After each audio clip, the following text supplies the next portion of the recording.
All right, sports fans, how's everybody out there doing? William Martin coming at you one more time here on YouTube with another edition of the 300 Pounds of Sports Knowledge Podcast. Now, this time last year, when the Michigan Wolverines made their first ever trip to the college football playoff, the moment appeared to be too big for them as they got steamrolled by the eventual national champion Georgia Bulldogs in the Orange Bowl. But this time around, when Michigan went to the college football playoff, they had experience to build off of, and they had the look of a team that could possibly take it all. However, Michigan still does not know what it feels like to advance past the semifinal as they could not overcome the TCU Horned Frogs today in the Fiesta Bowl.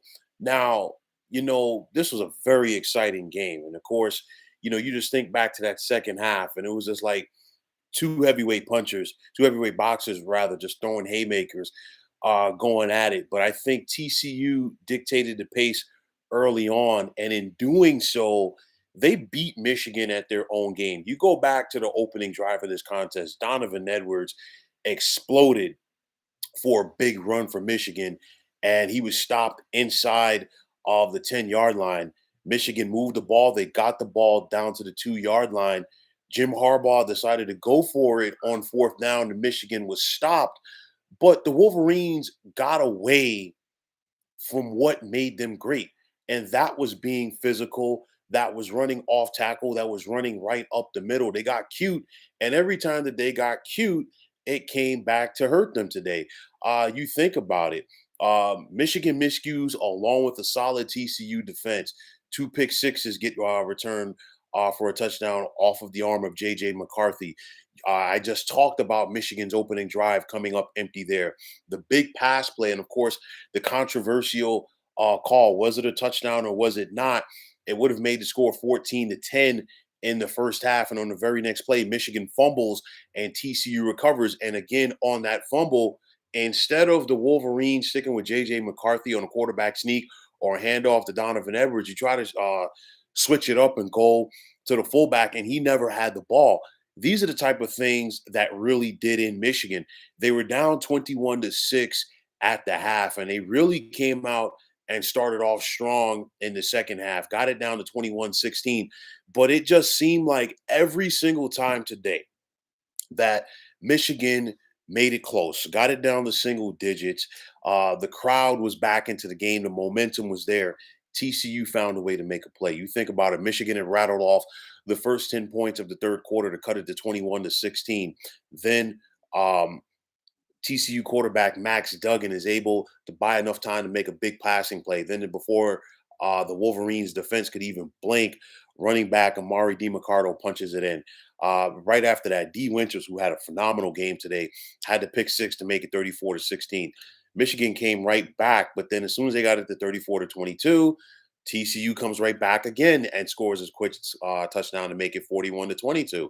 Michigan kept coming back. They got it to 41-30 very quickly. They got it to 41-38 off of the TCU turnover. But then on third down, I think, in my opinion, the play of the game, when all of the momentum was in favor of the maize and blue, an all-out blitz was called. Max Duggan was able to just slip out of it just enough to connect with wide receiver Quentin Johnson running across the field. And of course, the rest was history. You look at this contest, Michigan was just fighting an uphill battle all game long. And when it was all said and done, the Horned Frogs handed the Wolverines their first loss of the season. For me, again, they just got away, and I'm talking about Michigan, they got away from the things that brought them success all season long. Then on top of that, Michigan was just 3 of 13 on third down today, while TCU was 8 of 16. That's a difference maker in this contest here. Michigan, again, they never led today. And as good as the Wolverines have been this season, they're not an offense, and they're not a team, rather, that is built to overcome huge deficits due to the lack of explosiveness at the wide receiver position. That's a big thing for me. Defensively, we know what Michigan can do, but they gave up 488 yards today. And this is probably this side of Ohio State the most explosive offense that Michigan has faced all season long, and they made plays. Don't get me wrong, because we saw the Wolverines force three turnovers, but the bottom line is TCU's defense made plays as well. And to me, that was one of the biggest differences in this game. Credit to TCU head coach Sonny Dykes. He had his team ready to play. Defensively, D. Winters, Dylan Horton, and company, they were ready and they came out and they balled out today in those crucial moments. Of course, the critics of Michigan head coach Jim Harbaugh are going to continue to criticize him, and rightfully so. In the fourth quarter, you think about the clock management late in this game. When Michigan was trailing, there needed to be more of a sense of urgency when they had the ball. That was not necessarily there at times. And then, of course, six straight bowl losses for the Wolverines. This is one I think that's probably going to sting the Michigan fans a little bit more and the Michigan fan base a little bit more than the others. And I say that because this was a game that the Wolverines were favored in. And the thing was, some people are going to say Michigan beat themselves early. Some people are going to give the credit to TCU's defense, but nonetheless, Michigan put themselves in a 21-3 hole. And I cannot harp on this enough. This Wolverines team, as good as they are, they're not built to come back from those deficits. But at the end of the day, these are the games that Michigan has to try to find a way to win. These are the games that Jim Harbaugh has to find a way to win, not only to get the detractors off of his back, but also to take this program to the next level. Michigan is a national brand. Make no mistake about it. It wasn't just a couple of years ago where Michigan could not beat Ohio State. And of course, if the Wolverines cannot beat Ohio State, they're not going to win the Big Ten Conference. Obviously, that has changed in the last 2 years. Michigan has beaten Ohio State. They have won the Big Ten, but now they got to take that next step, not just contending for the national championship, but being a national champion. And it's going to be interesting to see what the Wolverines are going to be able to do for that.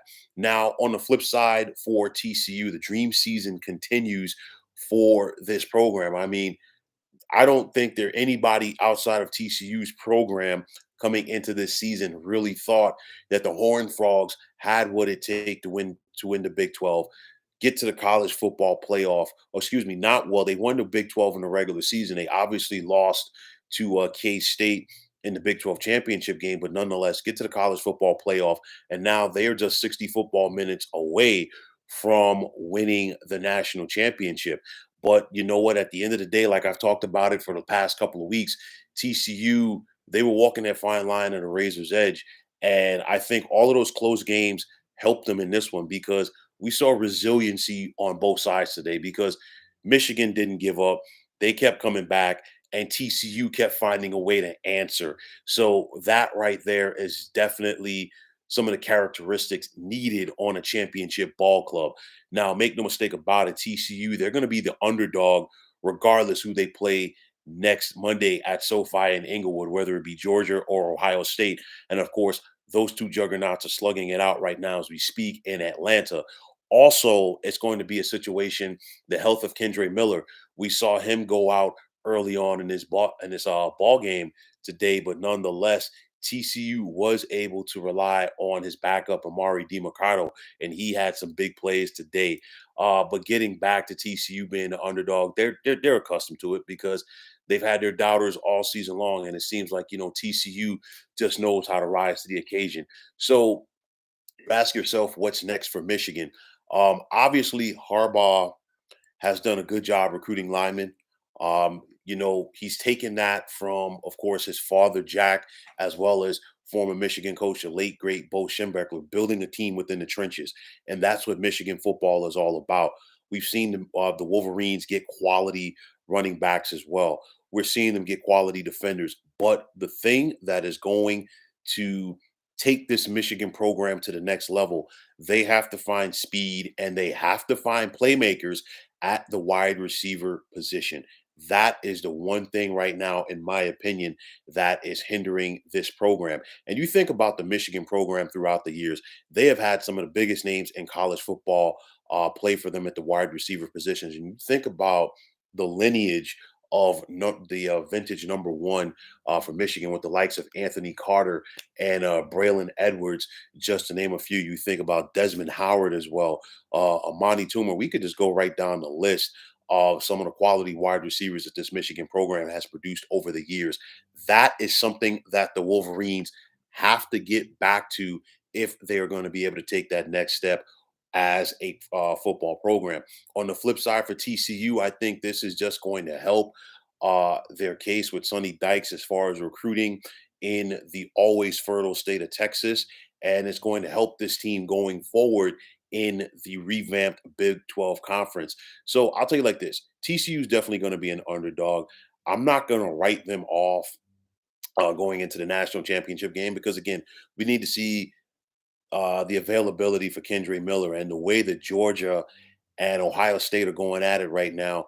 Who knows who's going to and who's not going to be available for that contest when they take the field next Monday night in SoFi. Nonetheless, I think we are in store for a good national championship game. The semis have seemed pretty good so far, which is a far cry from years past when typically the semis of the college football playoffs are blowouts. But nonetheless, it's going to be another long off season in Ann Arbor for Michigan.